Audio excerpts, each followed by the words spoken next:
Hey, today we're talking about your ability to notice and how important that is. Can you notice the birds singing? Can you notice the wind chimes?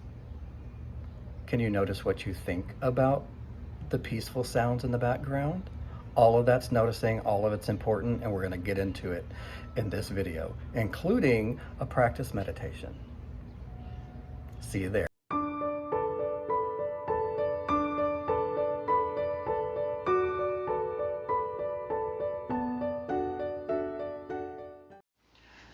Hi, welcome to today's episode.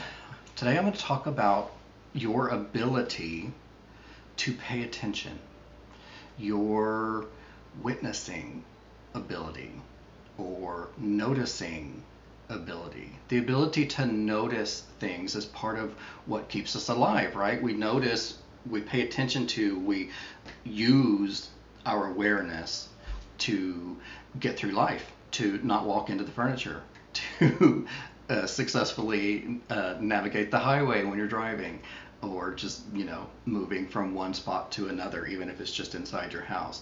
Our ability to notice things is what allows us to do that. And you can notice things that are on the outside, such as, you notice I just raised my hand. There are also internal noticings that you can do, that we all can do, such as, what did you think when I raised my hand?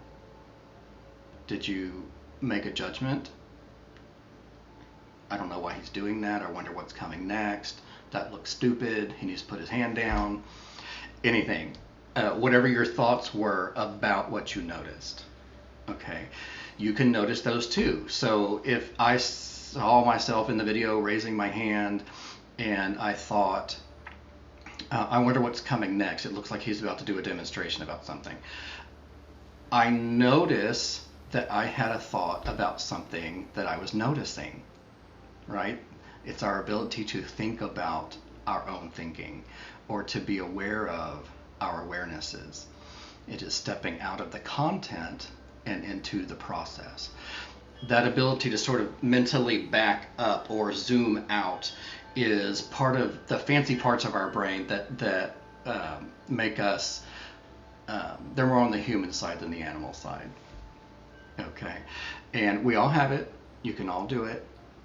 There are, you can notice things that are on the outside, like my hand, or you can notice things that are on the inside, like emotions, thoughts, feelings.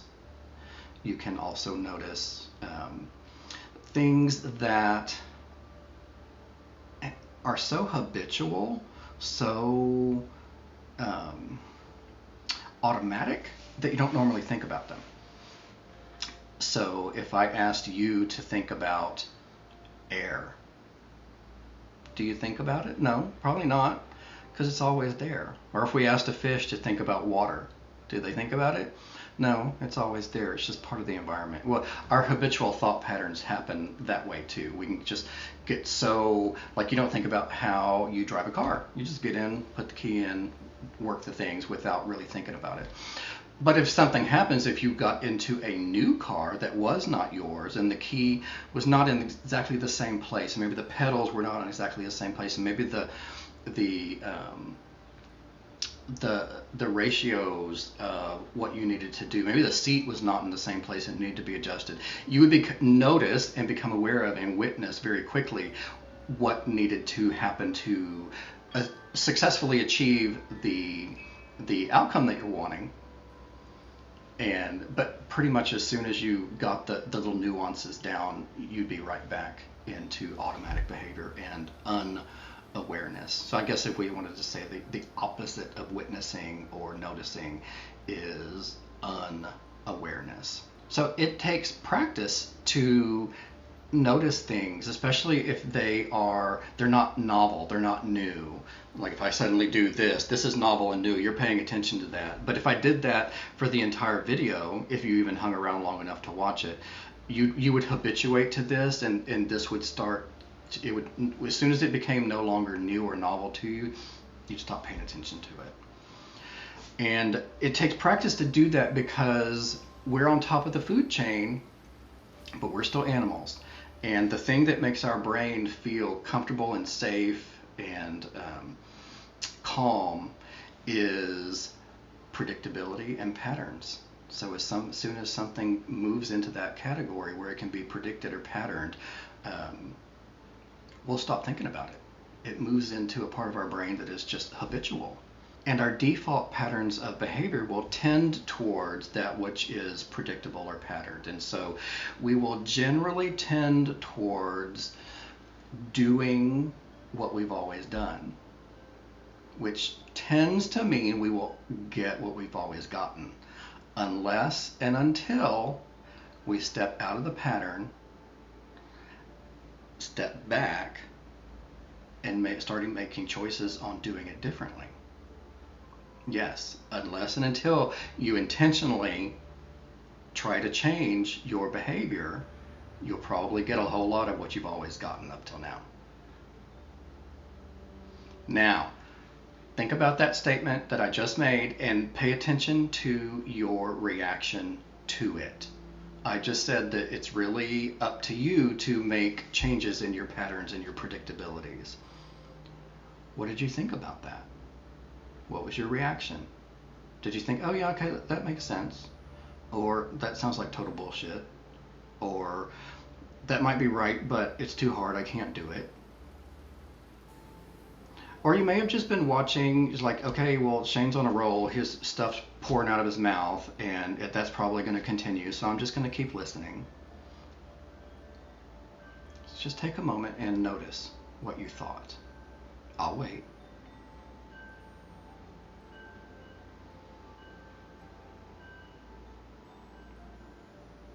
Okay, your ability to do that and to see what your reaction was is your noticing ability in action. See, it was right there. It was right there. All I had to do was ask you to engage it. So I wanted to go through that exercise just to let you see that it's there. It's present all the time.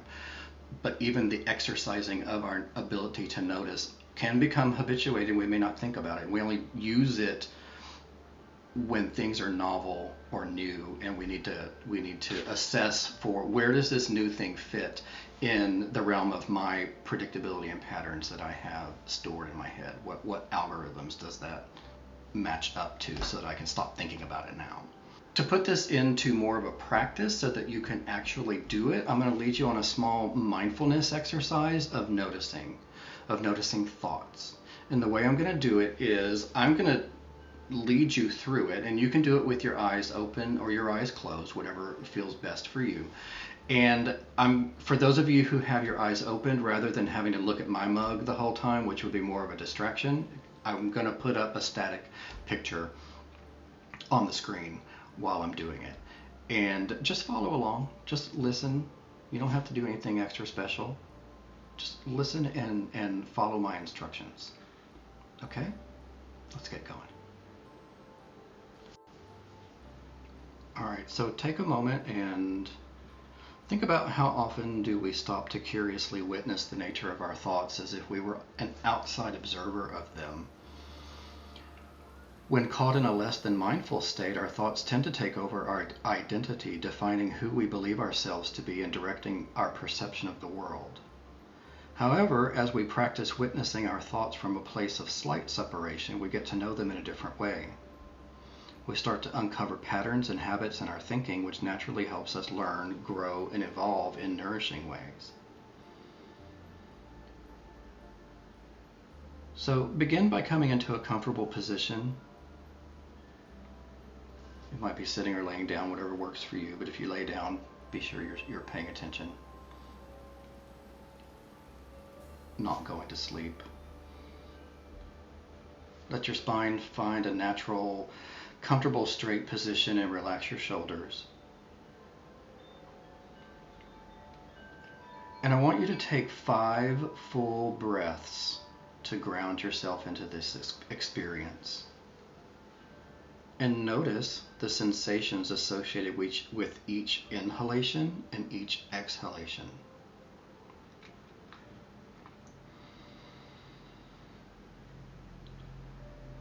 Five full breaths.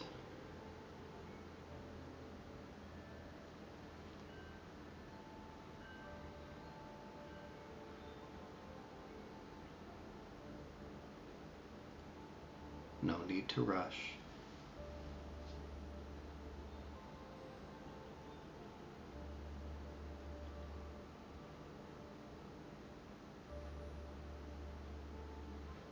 Just letting the breath breathe itself.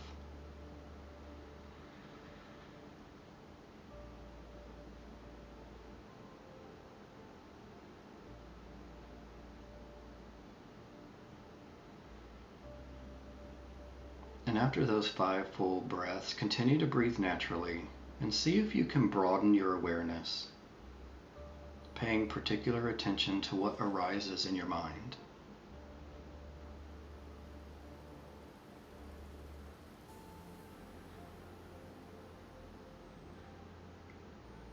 As those thoughts come up, notice them without becoming involved in the direction they're heading, without judging, suppressing, denying, or becoming enamored by your thoughts. Watching what moves through you as if you were an elder watching the movements of your community.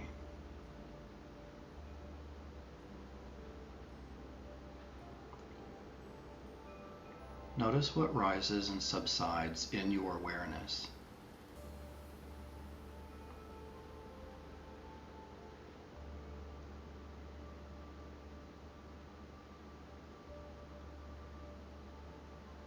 As you watch your thoughts pass by, embracing compassion and curiosity as you get to know your experience in a new way. Observe the emotions and beliefs your inner dialogue triggers, as well as whatever imagery may arise.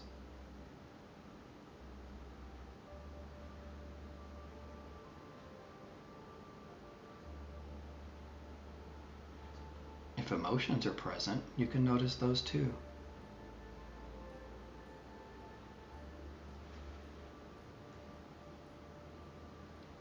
It is quite likely that the mind will entrance you with its images and/or its words.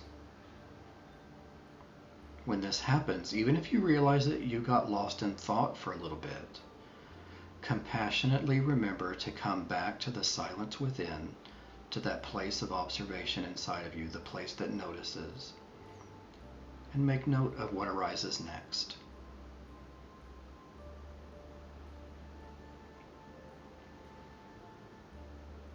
And so for just a moment, just continue to notice your thoughts. And if you get pulled away, when you realize you've gotten pulled away, come back to the place of noticing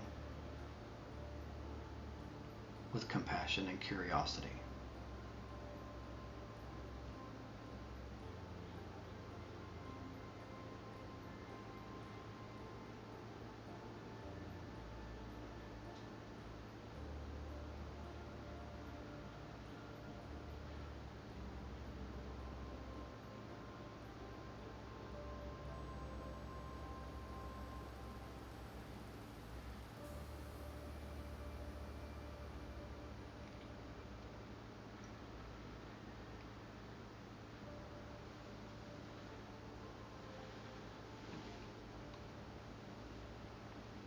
Be patient with yourself as you do this practice, and come back to it more than once. It takes a lot of repetitions to build this skill, this form of silent mindfulness practice. And it can take quite a bit of time to sink into. Even if during your first, second, or 100th session has you lost in thought, harness your patience, your compassion, and your curiosity for your experience. You might think of this quiet space within yourself to be clear blue sky, and your thoughts to be clouds that pass by. This metaphor might help you to remain unattached to the mental movements that arise as you watch from the point of view of the open sky.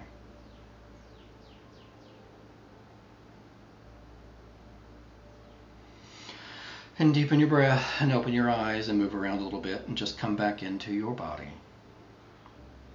knowing that you can repeat this brief little meditation at any point by just going back to the video, finding the chapter marker, and playing it again.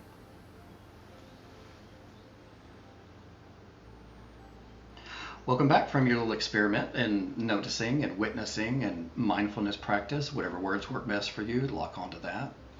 I will make a separate video that I will put in the meditations playlist that is just that practice. So if you really want to do it over and over again without having to hunt for it inside this video, you can go quickly just pop that playlist and find the, what will I call it?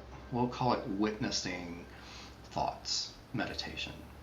And you can play that over and over again. And I do encourage you to practice, because it really does take practice. It is not part of our automated habitual action to pay attention to stuff that has already habituated in our mind.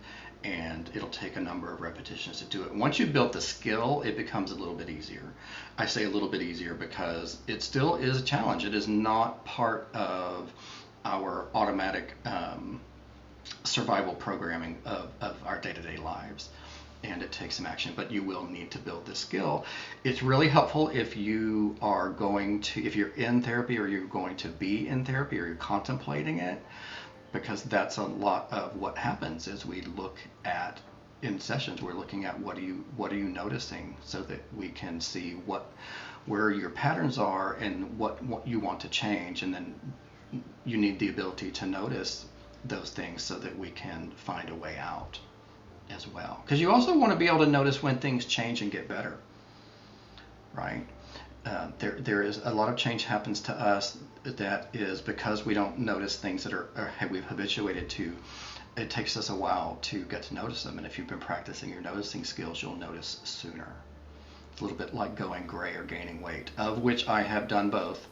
Until if it's just you in your house in your mirror, a lot of those things, because they happen slowly over time, we don't notice them until they've sort of reached a critical mass of change and pushed their way into our consciousness, where we can go, oh yeah, this is salt and pepper now, and a lot more salt than pepper.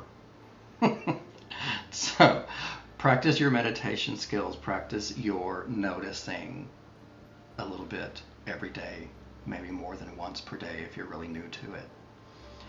Get out there, be compassionate to each other, and especially to yourself.